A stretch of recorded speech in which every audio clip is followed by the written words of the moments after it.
You are a widower, remarried. Yeah, I was a widower. Yeah, was a widower. How did you deal with loss? Faith. You know, I'm Irish, I'm Catholic. The church has been a big part of my life. He was the world's smoothest spy, the man who defined a generation's version of James Bond. But no special effects, no bulletproof car, no martini could shield Pierce Brosnan from what life had in store for him. Because behind the iconic suits and movie star smile is a man whose story is as tragic as it is inspiring. A man who lost not just one love of his life, but two. A man who buried a daughter, raised a broken family, rebuilt his soul from the ground up, and still stood tall long after the credits rolled. At 71, the former 007 has made a quiet announcement that has those close to him deeply concerned, not about his career, but about his health, his heart, and his legacy. For decades, we saw him as the man who could do anything, charm anyone, survive anything. But behind the camera, Pierce Brosnan was enduring losses that most men never recover from. His journey from a lonely boy in rural Ireland to one of Hollywood's most respected and resilient actors isn't just impressive, it's devastatingly human. Born on May 16, 1953, in Drogheda, Ireland, Pierce came into the world without a father. His dad disappeared so early that Pierce can't even remember his voice or face. His mother, May, worked as a nurse and, out of sheer survival, left Ireland to find work in London when Pierce was just 4 years old. What was meant to be a temporary separation stretched into 7 years of emotional limbo. During that time, young Pierce was passed around between relatives, moving from one home to another, never staying long enough to belong. He grew up learning to watch instead of speak, to keep pain tucked behind politeness, to become invisible when necessary. At school, he was bright but distant. His teachers noticed the talent, the spark, but he was never really there. When he finally reunited with his mother in Scotland, it was with a man she had married named William Carmichael. William tried to be a good stepfather. He taught Pierce to fish, to fix things, to feel safe again. But for a boy who'd spent years floating through unfamiliar homes, the idea of trust didn't come easily. Still, it was William who would unknowingly alter Pierce's destiny. One evening, he took young Pierce to the movies. The film was Goldfinger, and that night, James Bond lit a fire in Brosnan that never burned out. Bond wasn't just a spy. He was power, precision, and poise. The opposite of the chaos Pierce knew. Suddenly, he had something to aim for. But acting didn't come immediately. First, it was art. At 16, Pierce left school and enrolled in St. Martin's School of Art in London. He wanted to be a painter, and he was good. His work inspired by Francis Bacon and Lucian Freud. But one day, while passing a South London theater, he saw a street performer eating fire. He was intrigued. He asked to try. That spontaneous moment led to an invitation into the theater group, and everything changed. The stage felt like home. The silence he'd once used to protect himself now became presence. He trained at Drama Centre London, one of the most brutal acting programs in the UK. Many dropped out. Pierce didn't. By 1976, he was on stage, pushing emotional boundaries in intense plays like Wait Until Dark and The Red Devil Battery Sign. He wasn't just learning to act, he was learning to confront everything he had buried. Then came television. In 1982, he auditioned for a murder victim on a small NBC show called Remington Steele. But the casting director saw something in him, an X factor, a quiet magnetism. He got the lead instead. The show exploded. Suddenly, this unknown Irishman was a household name in America. And almost immediately, the world began to whisper, is he the next Bond? Even Ian Fleming's widow said Pierce embodied everything her husband imagined. Studios agreed. Audiences agreed. But fate wasn't finished testing him.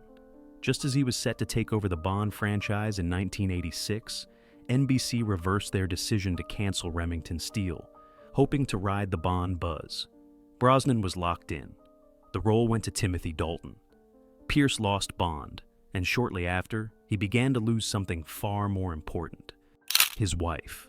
Cassandra Harris, a stunning Australian actress and former Bond girl herself, had introduced him to Bond producer Albert Broccoli. They had a son together and were raising her 2 children from a previous marriage, Charlotte and Christopher. Pierce adopted them, giving them his name, his love, his presence, things he never had growing up. In 1987, Cassandra was diagnosed with ovarian cancer. Her mother had died of the same disease. It was genetic, and it was vicious.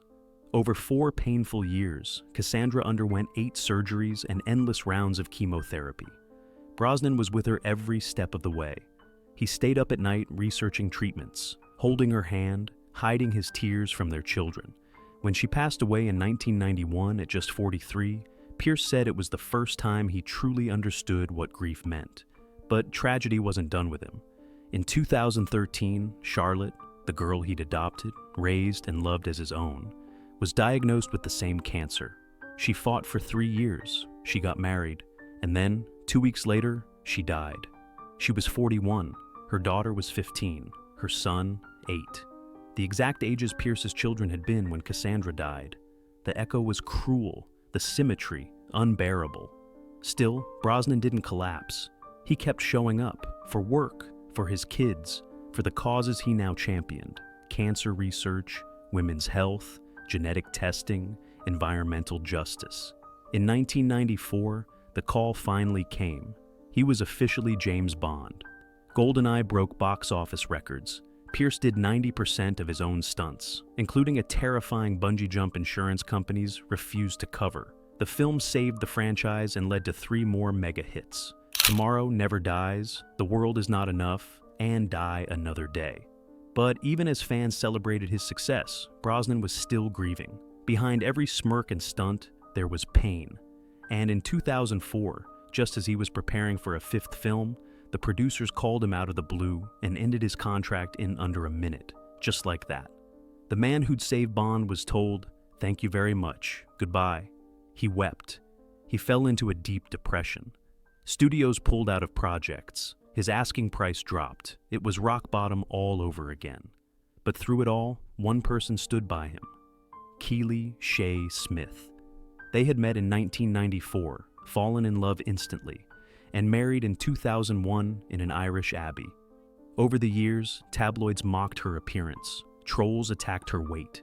Pierce fired back, "I love every curve of her body."